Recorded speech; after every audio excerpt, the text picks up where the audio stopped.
क्या हाल है साथियों, मैं विकास तोमर आप लोग के अपने trustworthy channel collective study for success पे आप लोग का बहुत बहुत बहुत स्वागत करता हूं। देखिए, अभी यूपीपीएससी मेंस एग्जामिनेशन 2021 का जो है पहला पेपर हो चुका है जनरल हिंदी का। उसका हम लोग जो है ब्रीफ में पूरा क्या चीजें आई, कैसे क्या आपको करना चाहिए था, सारी चीजें यहां पर देख लेते हैं। तो चलिए स्टार्ट करते हैं बिना किसी देरी के। 3 घंटे के पेपर है, सभी क्वेश्चन अनिवार्य है, सबके सामने नंबर लिखे हुए हैं, कुछ चीजें आपको नहीं करनी है वो यहाँ पर लिखा हुआ है। 150 मार्क्स का होता है भाई साहब। इंग्लिश वाले जो हैं उनको ध्यान से चीज समझना जरूरी है। इसमें 100 या फिर उसके ऊपर नंबर ले आना, नहीं तो क्योंकि ये नंबर जुड़ते हैं, क्वालिफाइंग नहीं होता यूपीएससी की तरह। अगर इसने आपको 50-60 पे लटका दिया तो समझ लो कि ये 50-60 का नंबर का जो गैप है ना, इसको रिकवर करना नामुमकिन है। अगर आपको फाइनल लिस्ट में आना है तो 90 के नीचे तो जो है आत्महत्या है। 100-110 नंबर के ऊपर तो लाने ही पड़ेंगे। ठीक, क्या इसका पैटर्न रहता है? सबसे पहले पूछता भाई साहब एक गद्यांश दे देगा, उसको ध्यान पूर्वक पढ़ना होता है, नीचे लिखे प्रश्नों के उत्तर देने होते हैं। ठीक है, तो गद्यांश है, गद्यांश में जो चीजें दी गई हैं बस उसी के अनुसार आपको आंसर देना है। उसमें अपनी जनरल नॉलेज, अपनी जनरल स्टडीज में पढ़ी हुई चीजों को नहीं जोड़ना है। जो गद्यांश में दिया गया है सिर्फ उसके बाउंड्री के अंदर ही रहते हुए इन प्रश्नों का उत्तर देना है। सबसे पहला इसमें क्वेश्चन जो आता है नॉर्मल पैटर्न के अनुसार, वो क्या है कि भावार्थ पूछता है। अपने शब्दों में लिखिए, मतलब कि भावार्थ एक बेसिक मीनिंग पूरी इसमें आपको बतानी होती है।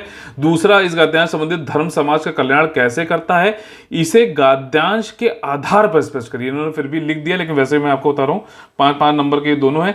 इसके बाद रेखांकित पंक्तियों की व्याख्या कीजिए। देखिए ये 20 मार्क्स का है, ठीक है ना। और इसमें रेखांकित पंक्तियां जो हैं ये कहाँ है, ये देखिए ये जो 3 है, ठीक है। इसमें ये जिसने पेपर दिया उसने नहीं, ये एग्जाम की तरफ से मतलब पेपर में आता है रेखांकित पंक्तियां।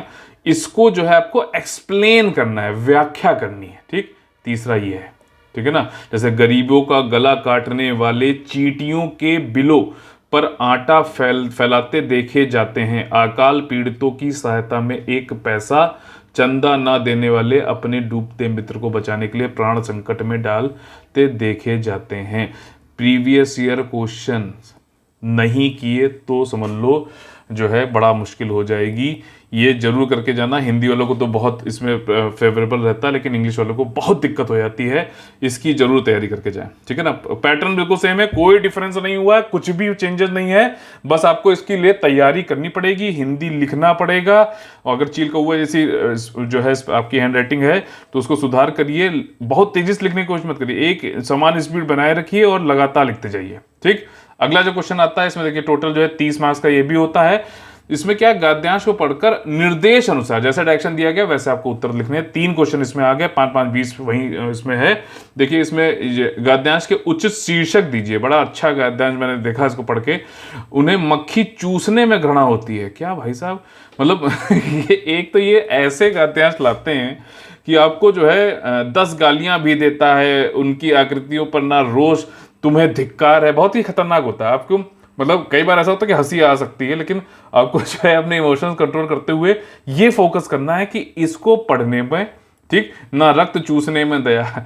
पढ़ने के बाद क्वेश्चन तो क्या करो, गद्यांश पढ़ने से पहले क्वेश्चन एक बार पढ़ लो, ठीक है ना। ये तरीका होता है, एक बार क्वेश्चन पढ़ लो कि उचित शीर्षक निकाला, तब आप पूरा पढ़ो। पहले पढ़ोगे फिर क्वेश्चन पे जाओगे, नहीं, आपको ये पता होना चाहिए कहाँ क्या पूछा है, तो आप उस पर फोकस अच्छे से कर पाओगे। उपर्युक्त तो गद्यांश के आधार पर लोभियों के लक्षण बताइए। लोभियों के आप लक्षण समझते हो ना, सेल्फिश जो लोग हैं, इस गद्यांश के अंतर्गत ही आपको बाउंड्री में रहते हुए लोभियों के लक्षण बताने हैं। उपर्युक्त गद्यांश का संक्षेपण यानी कि प्रेसी लिखिए। प्रेसी क्या है, आपने पूरी चीज पढ़ी, ठीक, थोड़े थोड़े उसमें जो है, वैसे तो एक पैराग्राफ है, कुछ कुछ जो है एक इसमें आइडिया हो गई, ठीक है। उन आइडिया को पूरे को मिला के इस गद्यांश को आपको 30% शब्दों में समेटना होता है। प्रेसी या फिर संक्षेपण इसी को कहते हैं। थर्ड क्वेश्चन पे आ गए। थर्ड क्वेश्चन जो है 20 मार्क्स का है, 10-10 20 मार्क्स, 2 इसके पार्ट हैं। पहले क्या पूछ रहा है, पहला बोल रहा है भाई साहब कि अर्ध सरकारी पत्र किसे कहते हैं। तो आपकी ये कॉपी है, तो आपने अर्ध सरकारी पत्र किसे कहते हैं ये बता दिया। फिर बोला है कि यह सरकारी पत्र से किस प्रकार भिन्न होता है। तो एक टैबुलेशन मेथड करो, ठीक, इसमें जो है इधर अर्ध सरकारी लिखो, इधर सरकारी लिखो, दोनों का में जो है डिफरेंस बताओ। और फिर उन्होंने कहा दोनों का अलग अलग प्रारूप तैयार करो। यहाँ पे प्रारूप बना दो, यहाँ पे प्रारूप बना दो, खत्म कर दो। तो ये 10 मार्क्स का है। तो देखो इसमें कैसे क्या होगा, 2 मार्क्स के जो है आपके डेफिनेशन होगी, 2 मार्क्स के जो है आपके, या 3 मार्क्स मान लो जो है आपका ये होगा, और 2.5 मार्क्स दोनों का तो ये 5 मार्क्स का ही हो जाएगा। तो इस तरीके से आपको पता होना चाहिए, आंसर राइटिंग प्रैक्टिस जब करोगे तभी ये चीज आएगी। नगर महापौर की ओर से महानगर में डेंगू से हो रही मृत्यु संबंधी एक सरकारी पत्र उत्तर प्रदेश शासन को लिखिए। इस बार सरकारी पत्र से ही पूछ लिया गया, अच्छी बात है। वैसे अधिसूचना भी आती है और भी सर्कुलर भी आता है, परिपत्र भी होता है, इस बार सरकारी पत्र मतलब जनरली ये पूछा आता है, तो ये बढ़िया पेपर इन्होंने बनाया है। नगर महापौर की ओर से एक मृत्यु संबंधी जो सरकारी पत्र उत्तर प्रदेश शासन को लिखना है, ठीक है ना। तो भवनी और वो सारी चीजें आपको इसमें देखनी पड़ेगी। एक जो इनकी ऑफिशियल वेबसाइट होती है उस पर कैसे क्या लिखे जाते हैं, उनका प्रारूप होता है, वो जरूर प्रारूप बनाना भैया बहुत जरूरी है, ठीक। जो मैटर है वो सब तो आ जाएगा, लेकिन प्रारूप अगर नहीं बना पाए तो मामला फिनिश है। अगला जो है चौथे क्वेश्चन में कितने भाई साहब, ये 10 मार्क्स का है, 10 मार्क्स का है। 1 2 3 4 5 6 7 8 9 10, तो यानी कि 10 के लिए जो है एक एक मार्क्स यहाँ पर चिन्हित किया गया। विलोम पूछा गया है, एंटोनिम पूछा गया, अनुक्रिया, अधिशिष्ट, वादी, प्रतिवादी, ठीक है ना। आगमन जो है आपका निकास इस तरीके से हो सकता है, सज्जन, सुपुत्र, राग, सम्मुख, सज्जलत, उद्यान, कुछ नहीं, ये रटना है। अब देखो इधर एक चीज समझना जरूरी है, ये आपका पहला क्वेश्चन था 30 मार्क्स का, दूसरा क्वेश्चन भी था 30 मार्क्स का, और तीसरा क्वेश्चन था आपका 20 मार्क्स का। तो 30 30 20 कितना हो गया, ये आपका हो गया 60 और 80 मार्क्स का, ठीक। टोटल पेपर कितने का है, 150। अब ये वाली जो चीजें हैं ये है रटने वाली, ठीक है ना। तो ये 70 मार्क्स जो है रटने वाली हैं भाई साहब। तो इसको जो है विलोम भाई रटना ही पड़ेगा। कैसे करोगे?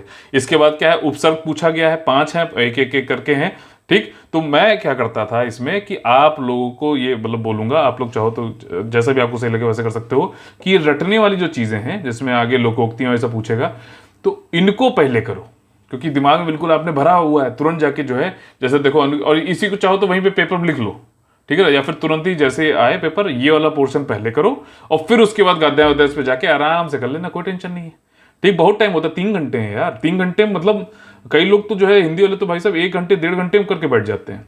तो ये चीजें हैं, ये जितना अलदा रटा होगा तुरंत जाके वॉमिट कर दो, ठीक। जब उपसर्ग पूछा गया, उपासना, दुसाध्य, लिमित, सुपुत्र, और फिर आखिरी में कुछ इसमें आपके रह जाएंगे, तो आखिरी में आप आसानी से जब गद्यांश ऐसा पूरा कर चुकोगे, 10-15 मिनट मान लो बचे हैं आपके पास, तो उसमें आप धूड़ धाड़ के इसमें लिख सकते हो, ठीक। चीटिंग उटिंग करने की कोशिश मत करना, बहुत ही जो है चालाक लोग होते हैं, अपना सही लिखेंगे तुमको गलत बता देंगे, वो सब करने की जरूरत नहीं है। प्रयुक्त प्रत्ययों को अलग कीजिए, अपनाना, अपनापा, वैदिक, राध्य, गुरुता, ग्रामीण, ठीक।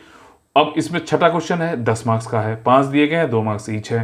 निम्नलिखित वाक्यांशों का या पदबंधों के लिए एक एक शब्द लिखिए, यानी कि अनेक शब्द के लिए एक शब्द वाली चीज है।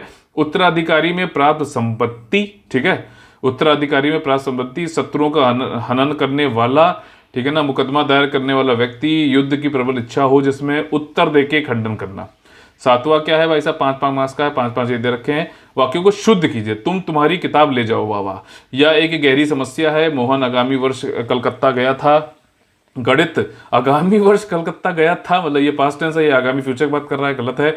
गणित एक कठोर विषय है, कठोर तो भाई साहब कुछ, और गणित एक कठिन विषय होना चाहिए इसमें, ठीक है।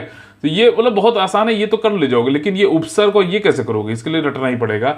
निम्नलिखित शब्दों की वर्तनी का संशोधन कीजिए। वर्तनी यानी कि स्पेलिंग जो है गलत दी गई है, उसको अमेंड करिए, सही करिए। व्यवहारिक, तत्कालिक, आशीर्वाद, पूजनीय, इच्छिक, ठीक।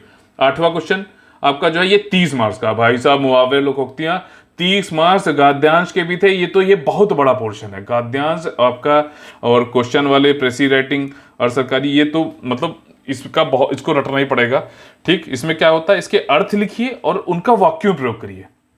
तो आपको क्या करना है, 1 लिखिए, इसके सामने आपने पहले लिखिए अर्थ, ठीक, अर्थ क्या है, फिर उसके बाद जो है उसका वाक्य, ऐसे करके थोड़ा सा लगना चाहिए प्रशासनिक अधिकारी तैयारी कर रहे हो, ये नहीं कि ऐसे लिख दिया, अर्थ लिख दिया, फिर उसके वाक्य लिख दिया, नहीं नहीं, थोड़ा तमीज से, ठीक। तो लगे कि हाँ एक औपचारिक रूप से आप जो है प्रश्न का उत्तर दे रहे हैं। तो जब तक सांस तब तक आस, ठीक है, मतलब अर्थ लिखिए कि भाई साहब जब तक हम मतलब सांस चल रही है, हम हमारे पास उम्मीद है, हम कर सकते हैं काम, ठीक। जिसका फिर उसको जो है, अच्छा ये जो है इसको पूरा वाक्य में प्रयोग करना है।